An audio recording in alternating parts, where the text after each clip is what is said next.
നമസ്കാരം, ഇൻസൈഡിലേക്ക് സ്വാഗതം. ഒരു പോലീസ് സ്റ്റേഷനും കോടതിക്കും മുന്നിൽ എന്തും ചെയ്യാമെന്നുള്ള അവസ്ഥയിലേക്ക് CPM അധപ്പതിച്ചിരിക്കുന്നുവെന്നുള്ളതിൻ്റെ ഉത്തമ ഉദാഹരണമാണ് കഴിഞ്ഞ ദിവസം തിരുവനന്തപുരം വഞ്ചിയൂരിൽ നാം ഏവരും കണ്ടത്. വഞ്ചിയൂർ എന്ന് പറയുമ്പോൾ തന്നെ മനസ്സിൽ ആദ്യം വരുന്നത് കോടതി സമുച്ചയമാണ്. ആ കോടതി സമുച്ചയത്തിന് തൊട്ടുപുറത്തായി പോലീസ് സ്റ്റേഷന് മുന്നിൽ വെച്ച് റോഡ് തടഞ്ഞുകൊണ്ട് പൊതുഗതാഗതത്തെ തടസ്സപ്പെടുത്തിക്കൊണ്ട് പൊറോട്ട് നാടകം കളിച്ച CPMനെ ശക്തമായ ഭാഷയിൽ വിമർശിക്കുകയാണ് ഇപ്പോൾ ഹൈക്കോടതി. അതോടൊപ്പം തന്നെ പോലീസിനെ വേണ്ട രീതിയിൽ തന്നെ കോടതി കുടഞ്ഞു എന്നുള്ളതും ഇതിലൂടെ മനസ്സിലാക്കാൻ കഴിഞ്ഞിട്ടുണ്ട്. കയ്യും കെട്ടി മിണ്ടാതെ അനങ്ങാപ്പാറയായിരുന്ന പോലീസിനെ തന്നെയാണ്, സ്റ്റേഷൻ ഹൗസ് ഓഫീസറെയാണ് നിലവിൽ കോടതി ശക്തമായ ചോദ്യങ്ങളിലൂടെ മിണ്ടാട്ടം മുട്ടിച്ചിരിക്കുന്നത്. ഇനി അവിടെ പരിപാടി സംഘടിപ്പിച്ച പ്രമുഖ നേതാക്കളടക്കം കാഴ്ചക്കാരായിരുന്നവർക്കെതിരെയൊക്കെ തന്നെ നടപടി സ്വീകരിച്ച് ശക്തമായ രീതിയിൽ നിയമത്തിൻ്റെ പഴുതുകളൊക്കെ തന്നെ അടച്ച് മുന്നോട്ട് പോകാനുള്ള താക്കീതാണ് നൽകിയിരിക്കുന്നത്. CPMന്റെ സമ്മേളനത്തിനായി തിരുവനന്തപുരം വഞ്ചിയൂരിൽ റോഡ് തടസ്സപ്പെടുത്തി സ്റ്റേജ് കെട്ടിയ സംഭവത്തിലാണ് രൂക്ഷമായ ഭാഷയിൽ പോലീസിനെ വിരട്ടിയത്. പോലീസ് സ്റ്റേഷന് മുന്നിൽ സ്റ്റേജ് കെട്ടിയിട്ട് പോലും ഈ വിഷയം സംസ്ഥാന പോലീസ് മേധാവി അറിഞ്ഞില്ല എന്നാണ് കോടതി ചോദിക്കുന്നത്. അതും തലസ്ഥാന നഗരിയിൽ റോഡരികിൽ തന്നെ ചായക്കട തുടങ്ങിയാൽ എടുത്തു മാറ്റുന്ന പോലീസ് ഗതാഗതം തടസ്സപ്പെടുത്തി രാവിലെ മുതൽ വൈകുന്നതുവരെ നടത്തിയ ഈ സമ്മേളനത്തിൽ എന്തുകൊണ്ട് നടപടി എടുത്തില്ല എന്നാണ് ചോദിച്ചിരിക്കുന്നത്. പോലീസ് പറഞ്ഞിട്ടും എന്തുകൊണ്ട് പാർട്ടിക്കാർ അനുസരിക്കാതിരുന്നു? എന്നാൽ സർക്കാർ നൽകുന്ന മറുപടി പാർട്ടിക്കാർ അനുസരിക്കുന്നില്ല എന്നാണ്.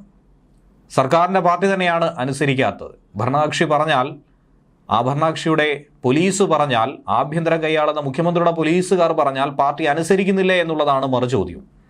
കോടതിയലക്ഷ്യ ഹർജി പരിഗണിക്കുമ്പോഴായിരുന്നു ഹൈക്കോടതി ശക്തമായ ഭാഷയിൽ വിമർശിച്ചത്.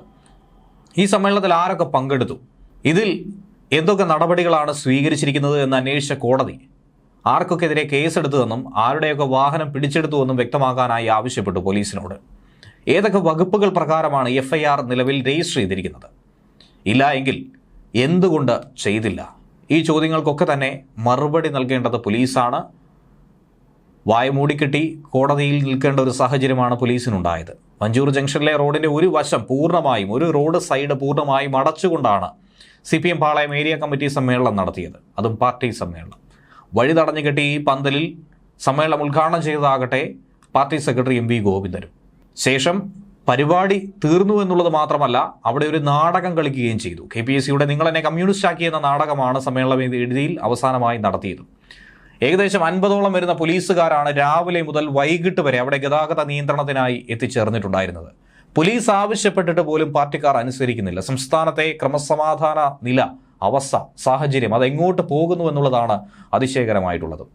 ഗതാഗതം തടസ്സപ്പെടുത്തുന്ന സമ്മേളനങ്ങൾ ഒരു കാരണവശാലും പാതയോരങ്ങളിൽ നടത്താൻ പാടില്ല എന്നുള്ള ഹൈക്കോടതി വിധി പോലും നിലനിൽക്കുമ്പോഴാണ് ഇതിനെയൊക്കെ തൃണവൽക്കരിച്ചുകൊണ്ട്, ഇതിനെയൊക്കെ വെല്ലുവിളിച്ചുകൊണ്ട്, കോടതിയെ വെല്ലുവിളിച്ചുകൊണ്ട് ഈ സമ്മേളനത്തിനായി വഴി അടച്ചത്. തിരുവനന്തപുരം നഗരസഭയ്ക്കെതിരെയും ശക്തമായ വിമർശനം തന്നെയാണ് കോടതി ഉന്നയിച്ചിരിക്കുന്നത്. പൊതുവഴി തടസ്സപ്പെടുത്തി സ്റ്റേജ് കെട്ടാൻ അനുമതി നൽകിയിട്ടില്ലെന്നും സ്റ്റേജ് പൊളിച്ചാൽ അവിടെ ഒരു ക്രമസമാധാന പ്രശ്നം ഉരുത്തിരിഞ്ഞു വരുമെന്നാണ് ഹൈക്കോടതിയിൽ വഞ്ചിയൂർ SHO മറുപടിയായി പറഞ്ഞത്.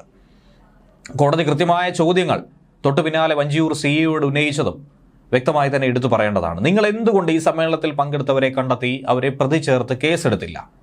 ആദ്യം കോടതി ചോദിച്ച ചോദ്യം ഇതായിരുന്നു. അതിന് കൃത്യമായ ഉത്തരം നൽകാൻ പോലും വഞ്ചിയൂർ CIക്ക് കഴിഞ്ഞില്ല എന്നുള്ളതാണ്. ഈ സംഭവത്തിൽ മൈക്ക് ഓപ്പറേറ്റർക്കെതിരെ മാത്രം എന്തിനാണ് കേസെടുത്തത്? തിരിച്ച് പ്രതികരിക്കില്ല എന്ന് ഉറപ്പുള്ള ഒരേ ഒരു വ്യക്തി ആ സംഭവത്തിലെ സ്റ്റേജ് ആൻഡ് മൈക്ക് ഓപ്പറേറ്റർ മാത്രമാരായിരിക്കും. സ്റ്റേജിൽ ഇരുന്നവർക്കെതിരെയും അവിടെ 1 മണിക്കൂറോളം നാടകം അവതരിപ്പിച്ചവർക്കെതിരെയും പോലീസ് കേസെടുക്കാതിരുന്നത് എന്തുകൊണ്ടാണ്? അക്കാര്യം വ്യക്തമാക്കേണ്ടത് അനിവാര്യമായിട്ടുള്ളതാണ്. വഴി തടഞ്ഞുകൊണ്ടുള്ള പാളയം CPM ഏരിയ സമ്മേളനത്തിന്റെ വാർത്താ ദൃശ്യങ്ങളൊക്കെ തന്നെ കോടതി പരിശോധിച്ചു, അതൊക്കെ തന്നെ കണ്ടു, അതൊക്കെ തന്നെ മനസ്സിലാക്കി. അതിനുശേഷമാണ് ഇങ്ങനെ ഒരു പരാമർശം നടത്തിയിരിക്കുന്നത്.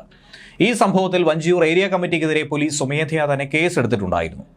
ജനങ്ങളുടെ സഞ്ചാര സ്വാതന്ത്ര്യം അതാരുടെയും ഔദാര്യമല്ല, അത് തടസ്സപ്പെടുത്തിയതിനാണ് നിലവിൽ കേസെടുത്തിരിക്കുന്നത്.